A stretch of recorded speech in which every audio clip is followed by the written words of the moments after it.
Now you're in. Hey, good morning. 5 a.m. Mester Scrum Show. It's happy Halloween. It's Halloween, Bubbles. It's Halloween, Jerry. I think Jerry wants to eat the skull. Hope you're all doing well today. It's Halloween, a little fun day. So I'm going to tell a scary trust story that I had one time. It was a scary trust breakdown. I don't think they realized it, but I realized it when it happened. And we're talking about Halloween. Have some Halloween fun. Anyway, 5 a.m. Mester Scrum Show. I'm Greg Mester, Scrum Master and Agile Coach, and I want to thank everyone. We hit over 10,000 downloads for our podcast, and that's pretty awesome. I was hoping we do. I wasn't sure we were going to do it in October, but we did it. We managed to do it in October, so that's pretty cool. And here on the 5 a.m. Mester Scrum Show, we talk about Scrum and Agile in a practical, tactical way, so you can deliver value to your customer, get home to family and friends, have some fun, right? It's a little fun. So we're talking, Halloween, and there's no scary characters anywhere in this room that would scare us during the show. So there is no scary characters in the show. No scary characters. It's a hint for the scary character. Oh my God, it's Jason! Ah! Scary. So here, Ed, you can be in it now. You can just be. We have a little baby Jason. A baby Jason in the show. Anyway, it's fun as a Scrum team. I got this little skull. I stole it out of my daughter's Halloween decorations outside the window. And we got the little hand. Jerry thinks it's a toy. All right, Bubbles. I'll scratch you. We got Bubbles here. We got Betty over here. And Jerry thinks the hand's a scary thing. And today, we were up late last night, so I'm drinking from a 5 a.m. Mester Scrum coffee mug. Enjoying my morning here. Taking it easy. Yes, we didn't get up early because we didn't get home till 12:30 last night or something like that. Eh? We got caught in a downpour at a haunted house and haunted hayride, so it was kind of crazy. And what I want to share with you is an activity of a trust thing that I I'm getting a little slow on the downplay. I don't know, Eddie. I think we got a lot of things kicking into the network here. And the cat is moving. Bubbles. Can you pet Bubbles, Eddie? Can you pat her so she doesn't want to put her head up against the camera? You got all the animals and the sun here in the show. So anyway, did a lot of trust things talking about that. We did that survey the other day. I'll tell you a story about trust. So one day, about feedback loops. And I do a coaching agreement with everyone who I coach, and just to share how I do things, how I promote stuff and things like that. Or how it's just between the two of us.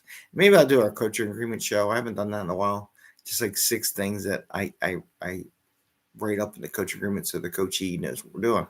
So anyway, I had one person talk about an issue with something.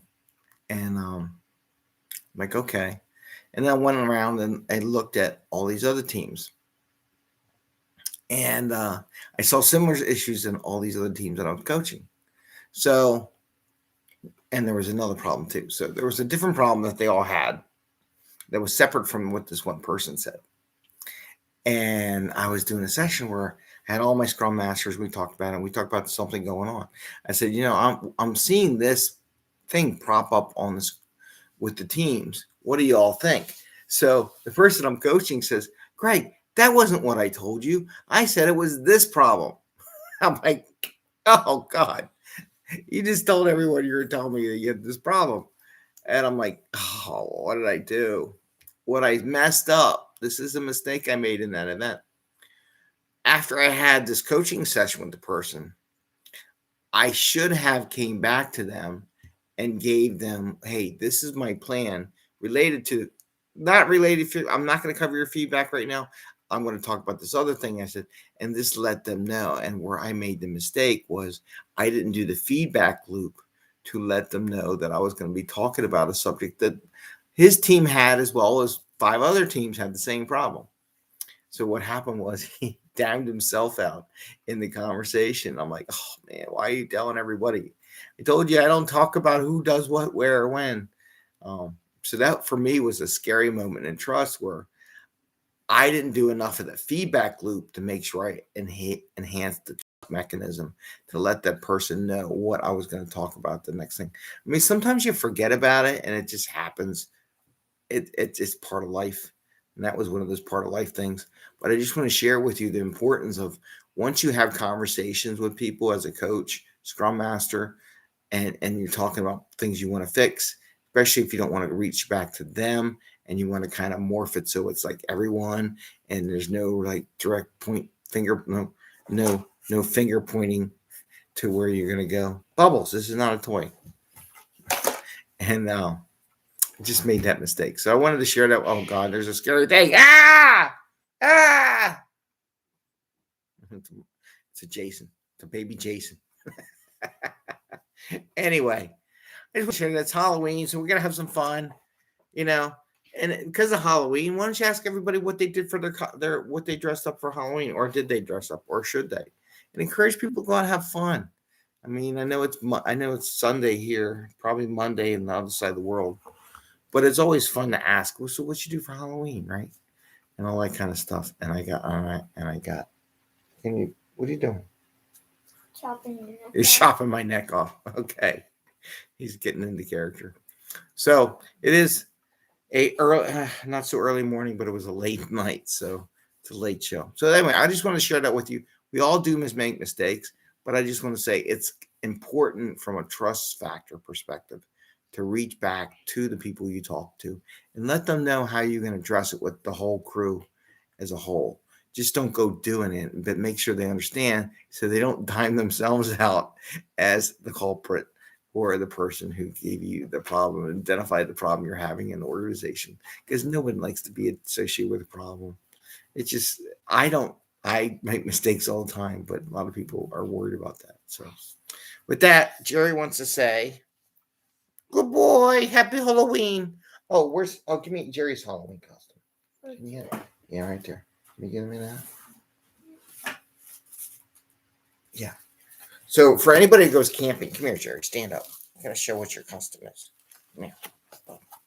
This is Jerry. Ugh. So Jerry, your sister hasn't finished this, is going to turn Jerry into a s'more. If you're ever going camping, he's the marshmallow inside the s'more. This is the graham cracker. So he's a s'more for Halloween. Yeah, you're going to be a s'more, aren't you? So says I would rather eat it than be it. Yeah. That's your sister. Oh, did I break it? I don't know. Maybe I broke it. Don't tell Isabella. All right. Jerry says goodbye. And I say happy Halloween. Enjoy. Have some fun. You know what? There's no rule that says you can't wear your costume on the second day in the office either, by the way. Have some fun, extend it. Get more use out of that costume. All right, take care. I'm going to go be a dinosaur today and scare the little kids and try to eat them. Is that okay? Yeah. Okay. Only if I get to chop the head off. No, chopping the head. Oh, okay, you can chop. And with that, please ring the bell so you get connected when we do live again and we do our show. And I say, hey, say goodbye, Ed. Bye. Bye. Boo. See ya.